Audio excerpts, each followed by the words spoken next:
Hi everyone, today is January 23rd, 2021, and I read Genesis chapter 23. Our chapter today opens up with the sad story of Sarah's death. So we know Abraham is a foreigner, and so he asked the people who already live there, the Hittites, for a place to bury Sarah so he doesn't have to look at her death any longer. He specifically asks Ephron, the son of Zohar, and I want to read us verses 8 through 9, 14 to 16, and verse 20 to share this conversation they had. Hear me and entreat for me, Ephron, the son of Zohar.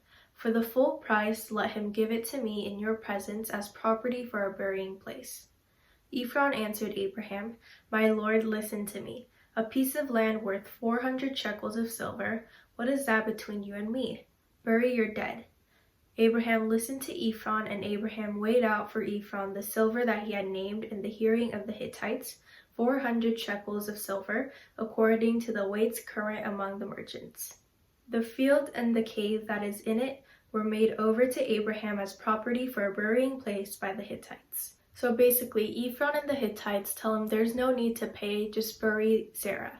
And Abraham insists that he must pay, and Ephron ends up giving in and telling him the price that he will need to pay him for the land. Now you may be wondering, what does Sarah's death and Abraham trying to find a place to bury her even mean? We all know that God previously promised Abraham a son named Isaac to bless him and his offspring and to make them into a great nation, and he also promised to give Abraham a land of his own. It would be nice if God just provided Abraham with a giant piece of land that fell out of nowhere, like kaboosh in front of him, but it starts unnoticeably.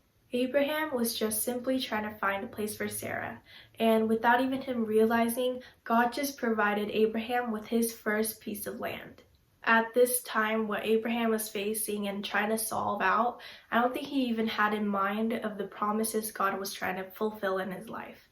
And like that, in times of difficulty in our lives, we don't even realize that God is maybe even with us. Now, it may be kind of odd, but what I took away from today's chapter and passage is that God is always working in us, big or small, recognizable or not. Well, that is it for today's video. Sorry if it was a bit choppy or not smooth. I honestly had a hard time speaking today. I don't really know why. Maybe it's just not my day.